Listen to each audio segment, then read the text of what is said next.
Mis hermanos, pues ya estamos, los saludo en este viernes 11 de marzo, viernes, primera semana de Cuaresma, en el que continuamos con estas reflexiones que, como les he dicho, cada día han sido libros diferentes que nos llevan con temas importantes.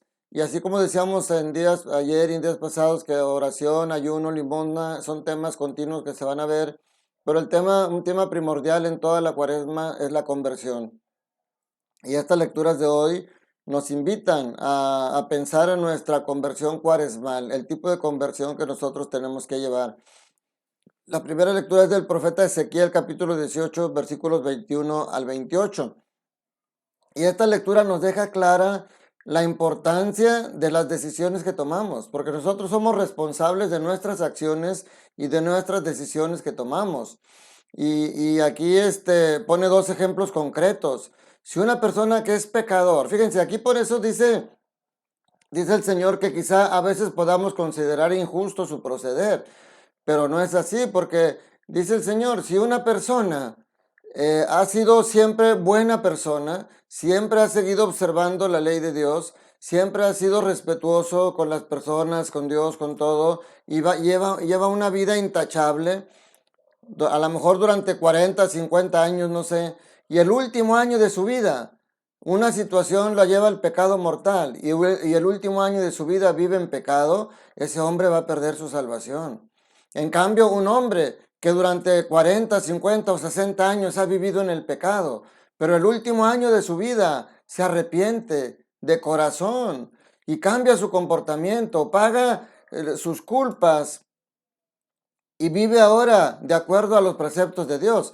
Ese año le va a dar la salvación a esa persona a pesar de 30, 40 o 50 años de maldad. Y podemos decir que injusto, porque la otra persona fue bueno 60 años y este otro fue malo 60 años. Y sin embargo, por un año de diferencia al final viene la salvación. Pues precisamente, a lo mejor recordemos que en la época de Jesús, en aquellos tiempos, se pensaba que los pecados de los padres también caían en los hijos hasta sexta o séptima generación. Por eso cuando le dicen a Jesús, ¿quién pecó, él o sus padres para que él estuviera ciego? Y Jesús dijo, ni él ni sus padres pecaron. Él está así para que se manifieste la obra de Dios en él. Entonces aquí lo que quiere resaltar Ezequiel es eso. El pecado es decisión tuya. Si tú te pierdes es porque tú quieres caer en pecado. O sea, decíamos en días pasados, pongo frente a ti la bendición y la maldición. Y entonces nosotros somos los que tenemos que elegir y no podemos decir si Dios es justo o injusto, no, porque no podemos, nosotros tenemos que ser constantes en nuestro caminar durante toda la vida, no unos años buenos y otros malos. Pero al final de cuentas, lo más importante es lo que decimos que en este tiempo estamos en el tiempo, mientras tú estés vivo, estás en el tiempo de la misericordia. Tú puedes acercarte a Dios y por muy grande que sea tu pecado, Él te va a perdonar. Pero tiene que ser una conversión real, o sea, no solamente pedir perdón, sino cambiar de vida, como decíamos el miércoles con el pueblo de Nínive. No solamente vestirse de sayal y hacer expresiones religiosas, sino cambiar de vida y cambiar de comportamiento para ser como Dios quiere que seamos. Y entonces sí, eso te alcanzará la salvación. Y al revés, si toda tu vida ha sido bueno, pero al final reniegas de Dios y te dedicas a la maldad, eso te puede llevar a la perdición. ¿Justo o no injusto es el Señor? De ninguna manera, el Señor nunca es justo, porque como les repito, ahorita es tiempo de misericordia y tú todos los días que estás vivo es una nueva oportunidad para que te conviertas, porque cuando ya estés frente a Él, ahí es el tiempo de la justicia, porque Dios es misericordioso, pero también es justo con cada uno de nosotros.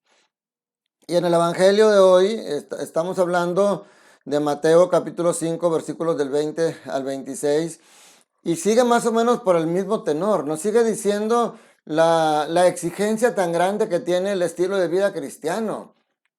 El cristiano tiene que ser una persona extraordinaria, no puede ser igual que los demás, lo ordinario. Por eso dice que nuestra justicia tiene que ser mayor que la de los escribas y los fariseos, porque ellos solamente era cuestión exterior, nosotros tenemos que tener una justicia más plena, porque en la justicia anterior tú podías vengarte de tu enemigo si hacía un daño. Tú podías amar a tu esposa, a tus hijos, a tus amigos, a toda la gente que te caía bien, la podías amar, pero a tu enemigo no tenías por qué amarlo. Incluso podías vengarte de él si te hacía algo malo. En cambio, hoy Jesús eleva esa exigencia. Dice, han oído ustedes que se dijo a los antiguos, no matarás, y el que mate será llevado al tribunal. Y fíjense, hoy mucha gente dice, yo no mato, yo no robo, yo estoy bien, yo soy una buena persona porque no mato ni robo. Pero Jesús dice, pero yo les digo, todo el que se enoje con su hermano será llevado también ante el tribunal. El que insulte a su hermano será llevado ante el tribunal supremo, y el que desprecie a su hermano será llevado al fuego en el lugar del castigo.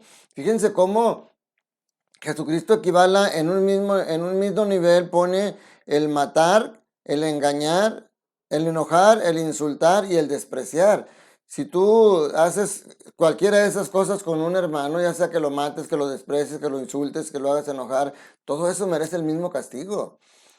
Puede ser que dices que exageración, aquí más bien no es literal, es no basta con evitar el mal, hay que hacer el bien. No es suficiente reconciliarte con Dios si no estás reconciliado con tu hermano. Acuérdate que es lo que decíamos siempre de la cruz. El palo vertical es tu relación con Dios y es importante esa relación que esté bien. Pero si tu relación está bien con Dios, pero tú eres indiferente con tus hermanos, cuidado. Porque es el ejemplo que les decía del hombre que llega al cielo y le dice, Señor, mira, traigo las manos limpias, no cometí pecado, nunca le hice daño a nadie. Y el Señor le dice, efectivamente, trae las manos limpias, pero vacías. No hiciste nunca el bien cuando tenías que hacerlo. Entonces, qué importante es que tengamos eso muy claro en nuestra vida. Incluso, fíjate cómo el Señor le da prioridad a la reconciliación con tu hermano. Dice, si tú traes la ofrenda ante el altar y te acuerdas que tienes algo en contra de un hermano, regrésate. En otros casos te podría decir, hipócrita, ve y reconcíliate con tu hermano y después ven y presenta la ofrenda. Aquí también recuerdo un ejemplo que ponían de una persona que tenía una pesadilla porque ella soñaba que llevaba una canasta con una ofrenda hermosa para el Señor donde llevaba flores hermosas y frutos muy hermosos y que cuando lo ponía en el altar, de repente los frutos se podrían, se secaban y las hojas también se marchitaban, las flores, y despertaba angustiado. Decía, ¿qué es lo que está pasando? ¿Por qué tengo este sueño?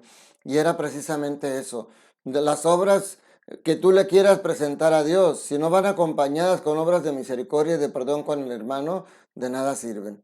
Tienes que primero arreglarte con tu hermano. Y luego eso lo dice al final, fíjense, y eso de alguna manera hace referencia al purgatorio.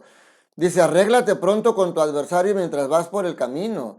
No sea que te entregue al juez, el juez al policía y te metan a la cárcel. Te aseguro que no saldrás de allí hasta que hayas pagado el último centavo. Aquí no se puede estar refiriendo al infierno, porque del infierno nadie sale. En cambio aquí dice, no saldrás de ahí hasta que hayas pagado. Entonces, mientras estás en el camino, por eso decía ahorita es el tiempo de la misericordia, mientras estás en este camino, reconcíliate con tu hermano y reconcíliate con Dios. Y estando reconciliado con Dios, podrás alcanzar la salvación.